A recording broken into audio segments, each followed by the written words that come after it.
तो मूवी की शुरुआत होती है हमारे कांजी से, जो कि पंकज त्रिपाठी जी हैं, जो कि महाकाल के मंदिर में एक पुजारी होते हैं और वहाँ उनकी सेवा करते हैं महाकाल की। उनके लिए भेंटे भजने ये सब गाते हैं और टूरिस्टों को उनके बारे में बताते हैं। फिर सीन शिफ्ट होता है उनके घर पे, जहाँ पर उनकी वाइफ, उनकी बेटी और उनका एक बेटा होता है। तो जब वो अगले दिन टूरिस्टों को गाइड कर रहे होते हैं तो उनके पास फोन आता है कि उनका बेटा हॉस्पिटल में भर्ती है, उसकी तबीयत खराब हो गई है, आप आ जाओ। तो जैसे ही हॉस्पिटल पहुंचते हैं डॉक्टर उन्हें बताता है कि वो मस्टरबेशन करने के दौरान उनको ये थोड़ी सी तकलीफ हो गई। तो कांजी उनके एक फ्रेंड के पास जाता है, उससे सारी बात बताने के लिए बोलता है। तो उसका फ्रेंड बताता है कि ऐसे ऐसे जापानी तेल लिया था कि जिससे उसके साइज बड़ा हो जाए, और एक क्लिनिक पे जाके टेस्ट भी कराया था उसने कि वो नामर्द तो नहीं है, तो उसने उसको दवाइयाँ दी थी लिख के।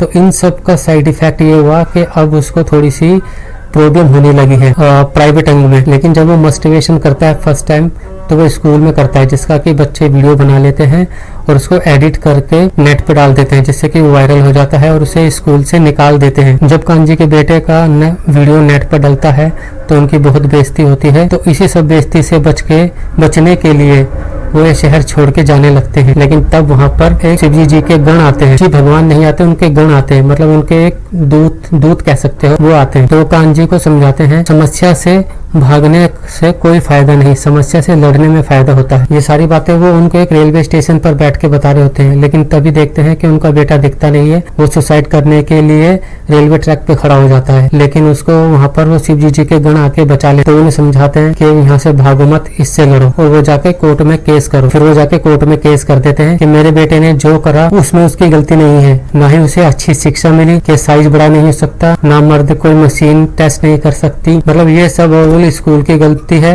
और जिन्होंने उसको ये प्रोडक्ट दिया है उन सब की गलती है। तो उन सब पर केस कर देता है। फिर वो कोर्ट में केस करने जाते हैं तो उनके खिलाफ दिखाते हैं यामिनी गौतम को, जिनका नाम कामिनी होता है। और वो जिस स्कूल पे उन्होंने केस किया होता है वो स्कूल में उनके ससुर का होता है। पहली सुनवाई में तो कामिनी जी उनके तोते उड़लाल करके कांजी जी को घर भेज देती है, लेकिन उनके घर पर उनके भाई के द्वारा नेट पे डाली गई वीडियो में उनकी बेटी की स्कूल में बेइज्जती होती है। तो घर पर आती है कि बेटी को उनकी माँ थोड़ा बहुत डांटती है, ऐसा नहीं है ऐसा नहीं है। तो लेकिन इसमें जो शिवजी जी के गण दिखाए गए थे उनका कोई सामान खो जाता है, तो वो उसको ढूंढने के लिए जमीन पर आते हैं और ढूंढते ढूंढते बार बार कांजी जी से टकराते हैं। ये दिखाया गया सीन में, मतलब इस पूरी मूवी में। फिर कोर्ट से सीन शिफ्ट होता है घर पर। तो वो घर पर आते हैं तो ऊपर से एक बैग गिरता है जिसमें बहुत सारी बुक होती हैं, जो कि हमारे बहुत पुरानी बुकें होती है, जिनमें कामसूत्रा के बारे में और अलग अलग चीजों के बारे में पढ़ाया लिखाया जाता था, बताया जाता था कि ये सब काम कैसे कैसे होता है, कैसे नहीं होता, क्या फायदे हैं क्या नुकसान है, सब पढ़ाया जाता था। फिर उनको पढ़ने के बाद सीन द्वारा कोर्ट का दिखाया जाता है, जहाँ पर उन बुक को पढ़कर, पुरानी बुकों पर पढ़कर कांजी अपना केस कोर्ट में रजिस्टर करा लेता है। फिर सीन घर पर शिफ्ट होता है, जहाँ पर उनको उनके मकान मालिक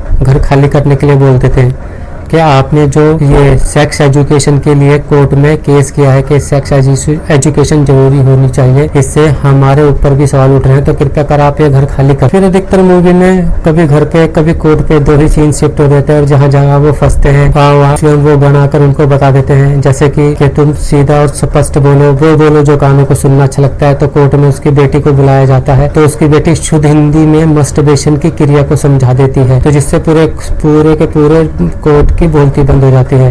बोलते तुम तो बड़ी तैयारी करवा के लाए हो। तो जज भी इम्प्रेस हो जाता है और कोर्ट में केस में इंटरेस्ट लेने लगता है। फिर उनकी बीवी को बुलाया जाता है, वो भी सही जवाब दे देती है और इम्प्रेस हो जाते हैं। तो उनके केस में धीरे धीरे मजबूती आने लगती है। ऐसे ही फिर कचौड़ी के दौरान अखबार में दिखाते हैं कि कचौड़ी खा लेना लेकिन अखबार को पढ़ लेना। तो ऐसे बीच बीच में उनकी मदद करते रहते हैं। एंड में दिखाते हैं स्कूल के ओनर कामिनी जी के ससुर, उनको अपने पास बुलाते हैं कांजी जी को। जब वो उनके पास मिलने जाते हैं तो उनको वो 1 करोड़ का चेक देते हैं और केस को खत्म करने के लिए बोलते हैं। तो जैसे ही वो चेक लेकर घर जा रहे होते हैं तो उनका एक्सीडेंट हो जाता है और उन्हें बेहोश हुए 17 घंटे हो जाते हैं और डॉक्टर उनको डेथ घोषित कर देते हैं, मतलब वो मर चुके हैं। तभी वहाँ गण आते हैं और उनको अपनी शक्ति से ठीक करते हैं और उन्हें बताते हैं 17 घंटे में काफी कुछ बदल गया। कामिनी के ससुर ने कोर्ट में दिखा दिया है कि आपने पैसों के लिए ही ये सब करा था और जो केस तुमने छोड़ा है उस केस से काफी लोगों को सहानुभूति है। बहुत सारे लोग चाहते हैं कि सेक्स एजुकेशन हो और केस को देखने के लिए कोर्ट में बहुत सारे लोग आए, तो वो माफी मांगते हैं और कोर्ट में उनको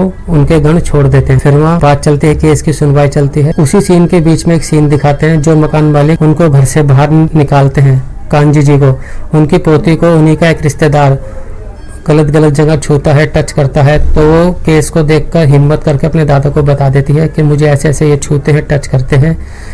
तो मुझे इनसे बचा लो, तो उनके आंख में आंसू हो जाते हैं और वो कान्जी जी से माफ़ी मांगने के लिए अस्पताल पहुंचते हैं, लेकिन वो उनसे मिलके चले जाते हैं और उनका बिल भी वो खुद पे करते हैं, क्योंकि सेक्स एजुकेशन के दौरान गुड टच और बैड टच का भी जिक्र होता है, तो उसे पता लग जाता है बैड टच ही होता है, तो वो बता देती है। इसलिए तो लास्ट सुनवाई में बहुत सारी पब्लिक होती है, तो सारी की सारी पब्लिक कान्जी जी के सवालों का समर्थन करती है, उनके जवाबों का समर्थन करती है। तो कामनी जी पूछती है कौन कौन मस्टरबेशन करता है, हाथ उठाओ। तो सबसे पहले जज का बेटा सामने आता है, बोलता है मैं करता हूँ। तो ऐसे ऐसे सब बोलते हैं कि मैं करता हूँ, सब करता हूँ। उन्हें पता लगता है कि काम सारे करते हैं, छुपाते सब है। तो इसके लिए एक शिक्षा होनी चाहिए कि इनके क्या फायदे हैं, क्या नुकसान है। और इसी सवाल जवाब में वो केस जीत जाते हैं और सब उनको बधाई देते हैं। फिर उन जो मालिक जिन्होंने उनको घर से निकाला, उनको वापसी घर में लिया कि आपके कारण मेरी पोती की इज्जत बच पाई। उन्होंने मुझे गुड टच बैड टच के बारे में समझकर मुझे बताया कैसे ऐसे रिश्तेदार परेशान करते हैं, और मूवी का हैप्पी एंडिंग हो जाता है। बात करते हैं मूवी के रिव्यू की। तो मूवी के रिव्यू में यह है कि यहाँ एक भक्त अपनी आस्था को लेकर कोर्ट में केस लड़ने जाता है, जहाँ वो अपनी आस्था भी करता है और अपने कर्म भी करता है। बहुत सारी मुश्किलों से लड़कर अपने भगवान में विश्वास रखकर हर मुसीबत से लड़ता है और एंड में जाके केस जीत जाता है। जो चीज